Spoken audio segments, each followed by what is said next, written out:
Yo, what's up mga kapatid? Welcome ulit sa ating bagong video reaction, review, commentary, opinion at kung ano-ano pa. So eto na naman at manonood tayo ng mga balita at bibigyan natin ng komento, opinion, reaksyon mula rito sa channel ni News Files. Ito, basahin ko muna yung title mga tol ha.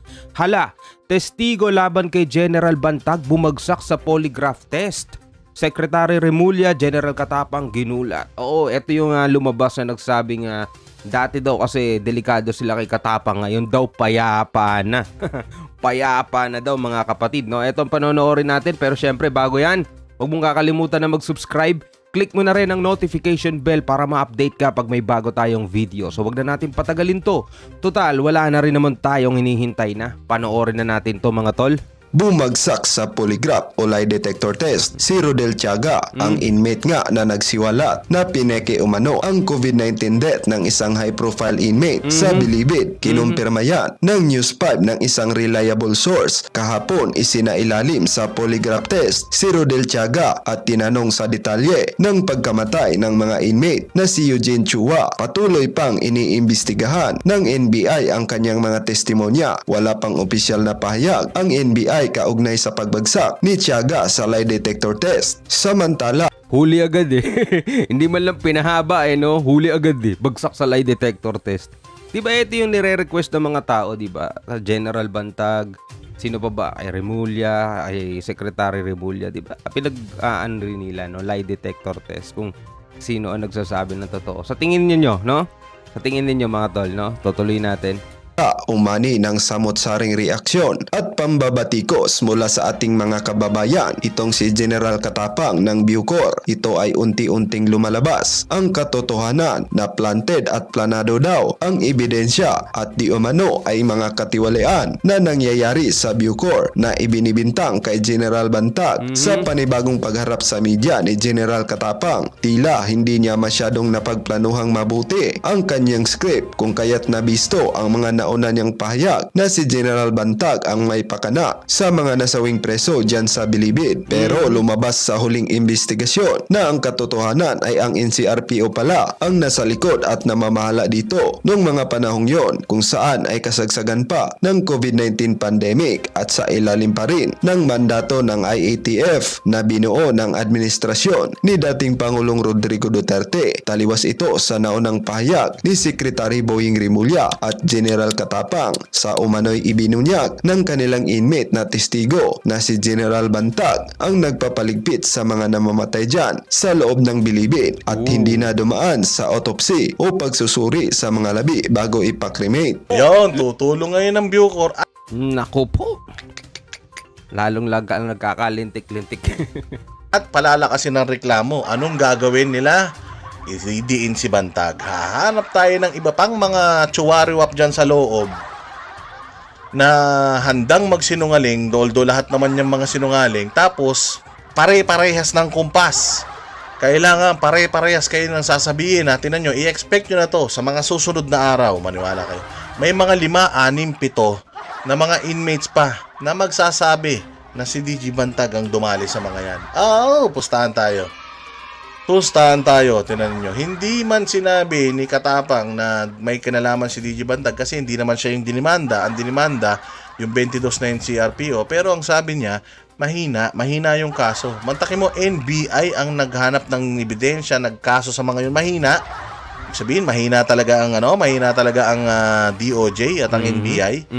So, kung mahina ang DOJ at NBI, ibig sabihin sa kaso na nakalap nila patungkol laban kay DG Bantag, mahina din. Oo, ganun ba yun? Kasi mahina daw yung sinampa na kaso ng NBI, kailangan palakasin. Tutulong ang Bucor para palakasin yan. Paano? Kakausapin natin yung pamilya ng mga namatayan, hihingan natin sila ng istorya tapos magkakalap pa tayo ng iba pang mga nandito sa loob na may alam patungkol dyan. Kailangan ang ituturo si Bantag. Pag hindi si Bantag ang ituturo, hindi natin yan kakausapin. Malamang sa malamang ganun na nga Wala mangyayari. na, na kayo. Nabisto na kayo, Boss Dada. Hindi nyo naman hindi nyo na kayo makakalusot dyan. Kahit ano pang sabihin ninyo, yun ang ending niyan. Laban sa mga pulis, isasama na nila sa kaso ang mga Bucor personnel. Yun, sasama na ang mga kaso. Isasama na. Ito initially, walang kinasuhan sa Bucor. Ang kinasuhan, 22 na NCRPO, Police, PNP. Pero, isasama na nila yung mga taga-Bucor. Lahat ng mga taga-Bucor. Sino doon? Kahit na yung wala na yung iba, si Bantag na lang. Si Bantag. Tsaka yung mga kaibigan niya. Isama na lahat yan. O, di ba? O, nung una, ang usapan, hindi tatanggalin yung mga tao ni Bantag. Siya lang, re-relieve. Kinaumagahan, boom, tanggal sila lahat. Ang masaklap pa nito, yung mga natanggal na yan, baka maidamay pa dito, makasuhan pa sila. Delikado tayo talaga rito, maniwala kayo. Sobrang delikado talaga lahat ng mga nakadikit kay DG Bantag. Nagsilbi ng tama kasama niya. Iniisa-isa na kayo. Kaya raw sa mga PDL sa Site Hari at ang dating chief ng NBP Hospital. Site Hari, kayo na nga nagsabi, hindi dinala sa Site Hari si JB Sebastian eh. Ibig sabihin, kung nakita nung mokong na yun si JB Sebastian na pinatay, ibig sabihin, wala siya daw ang orderly sa sa Site Hari. Ibig sabihin, orderly din siya doon. Grabe Ay, grabe. Thank you very much, Madam Maria Cristina De Jesus. Mabuhay ka. Grabe si Ma'am Maria Cristina De Jesus nagpakulay daw yan personal kay Banat Bay. Thank you very much, Ma'am Cristina, sa support niyo sa Banat Brothers, kay Banat Bay at kay Coach Oli, Maraming salamat. Sana nag-i-enjoy si Mr. dito sa Pilipinas, Thank you very much. Sa Wednesday, punta tayo ulit doon, Nananawagan din si Katapang sa pamilya ng mga nasawing PDL na tulungan sila sa pagsasampa ng kaso. Nananawagan din sila nananawagan po sila sa mga PDL, ay sa mga pamilya ng mga PDL. Sila po ay nananawagan na tulungan silang gumawa ng mga istorya. Ay, hindi pala. Tulungan silang magsampa ng mga kaso. O, nananawagan lang naman. Kayo naman Sa investigasyon kasi ng Bucor, may nakakita pa raw ng malakas si JB Sebastian bago ito nasawi noong July ng taong 2020. Hopefully, dumami yung magko-collaborate kasi isa pa lang ngayon And then of course, yung mga kamag-anak nila, if they have any knowledge, so lalo-lalo na yung asawa ni... So hopefully, marami po yung mag-collaborate. Hopefully, marami po yung gumawa ng istorya. Hopefully, marami po yung tumulong sa kanila para madiin yung gusto talaga nilang madiin. Kasi nga, itong kaso na to, wala naman kinalaman dito si DG Bantag. May kinasuhan na 22 na pulis. Pero dahil nga, flavor of the month si DG Bantag, kailangan mailagay siya dito. So, ang kalaunan nito, biglang may susulpot dyan. Hulaan lang natin. Tingnan lang natin kung tama. Biglang mayroong susulpot dyan na mga tao. Tapos, si DJ Bantag. Very, very predictable na mga kapatid yung mga susunod na mangyayari, Ito si Boss Dada TV, Nape-predict niya na agad kasi kitang-kita mo naman nagsimula yan sa Percy Lapid case. 'Di ba? Tapos medyo mukhang mahina hindi umuubra mga tol yung Percy Lapid case. Ngayon may dumagdag, hindi pa rin umubra, may dumagdag, hindi pa rin umubra at dagdagan pa natin ng dagdagan, kailangan talaga makulong. Makulong talaga si Bantag. Parang yun talaga ang yun talaga ang main goal. Hindi yung katarungan unang-una kay Percy Lapid. Hindi yun. Extra lang mga kapatid ko pa nga.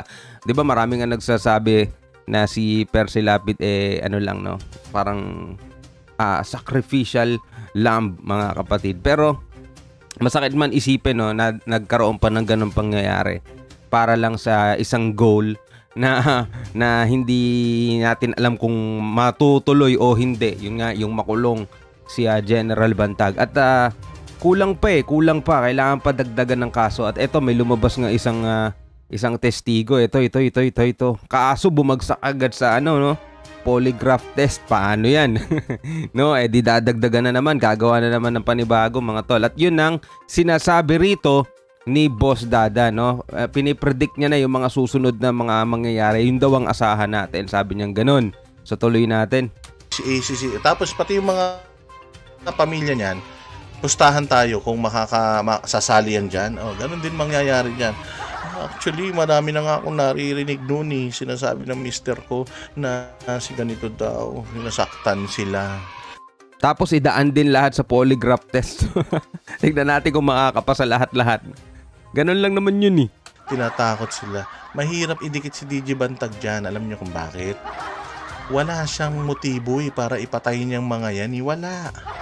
Kasi yung mga high-profile inmates na yan, ang kaso niyan, droga. O sinasabi niya, galit kasi siya sa droga eh. Kaya niya ipapapatay ang mga yan. Ayun lang ha, akala ko ba siya ang nagpakalat ng mga droga dyan sa loob? Siya ang naging pinuno ng sindikato sa loob. Bakit niya papatayin yung mga kapanalig niya kung talagang nagtayo siya ng kingdom sa loob? Kung nagtayo siya ng kingdom sa loob, lahat tong mga high-profile inmate na to, mga bataan niya yan. Kasi kontrolado ng mga high-profile inmate na yan, lahat ng mga nasasakupan nila. Kasi yan si JB Sebastian, yan ang ng Batang City Jail, pinuno. Diba? Ba't mo ipapapatay yan? Iyan ang pinuno ng Batang City Jail. Ibig sabihin, kung nasa loob yan at meron kayong kingdom sa loob, meron kayong ino-operate dyan na mga illegal activities, kailangan mo tong mga tao na to. Bakit mo sila ipapapatay?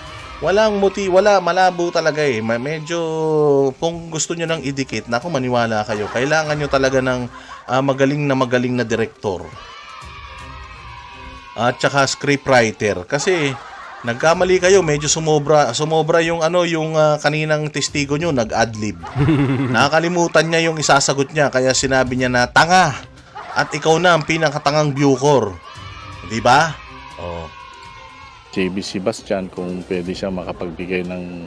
Ang sabi kasi, ayaw niya pa-autopsy o gusto niya siya magpapa-autopsy. Parang... Paano nga i-autopsy kung COVID? Katapang, ano bang kulit-kulit mo naman? Hindi mo yun may papa-autopsy kung ang kinamatay nga COVID, kung nag-positive nga sa COVID, tapos ilang araw after namatay, hindi mo pwedeng hindi. Nakakalimutan niya ata yung rules dati, no? Kapag namatay sa COVID, wala nang autopsy, sunugin agad eh, di ba? Mo pwedeng ipa-autopsy pa yan.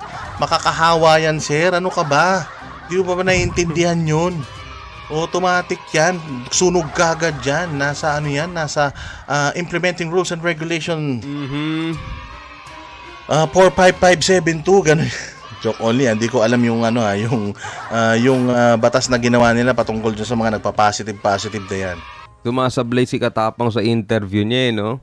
Ayaw daw yung ipa-autopsy. Nadadala ako rito sa reaction niya. Yun nga ang sinasabi natin, medyo delicates ito. Kasi nga, dinidikit lang talaga nila si DJ Bantag dito sa kaso na ito. At talaga naman, medyo delicates talaga to, medyo delicates. Yung mga kasamahan ni DJ Bantag na mga tinanggal, medyo delikado kayo rito. Maniwala kayo, baka susunod, mga pangalan nyo magsilutang na rin. Hindi ata siya napagbigyan. Tapos hindi ata siya napagbigyan. Hindi sure. Hindi ka sure? Hindi ka sure, sir, kung napagbigyan o hindi. Hindi talaga siya pagbibigyan, sir. COVID nga eh. Automatic yun. Kahit sang ospital ka magpunta, alam mo ba nung panahon ng COVID, nagkaroon na ng backlog yung mga crematory. Hindi ba? Naubos na. Wala na nga. Sobrang haba ng pila ng mga sinusunog nun. Lumutan na. Sa ibang bansa nga, mass cremation di ba? Talagang na lang sinusunog na lang na parang mga baboy na namatay sa foot and mouth disease, no? Rin daw na testigo na makakatulong sa investigasyon sa pagkamatay ng mga high-profile inmates. So dito mga kapatid sa video na panood natin, ewan ko kung nagiging malinaw sa inyong mga paningin at sa inyong pagmamatsyag, mga tol, Ano ba ang goal, mabigyan ng katarungan ng pagkasawi ni Percy Lapid o talagang maipakulong si DJ Bantag, mga tol, At natatuwa ako dito sa reaction ni Boss Dada TV. At totoo naman, mga tol, yung mga sinasabi kasi rito ni General Katapang, medyo sumablay talaga dun sa alibaw doon sa autopsy. COVID nga di ba? Yung kasagsagan ng COVID, mga tol, talagang kapag hindi nga alam ng pamilya, di ba? Kapag yung isang pasyente napunta sa COVID, talagang bawal bisitahin. Hindi mo alam kung anong nangyayari doon, mga tol. Bawal ka bumisita at pag namatay, mababalitaan mo na lang nakakremate na pala. Di ba? Ganun yung walang autopsy mga kapatid kasi COVID nga di ba? So anong masasabi ninyo dito sa video napanood natin? No, comment kayo sa baba at syempre basahin na lang natin yan sa susunod nating video. Hanggang sa muli mga kapatid, ako nga po pala si Shobaldi. Peace out.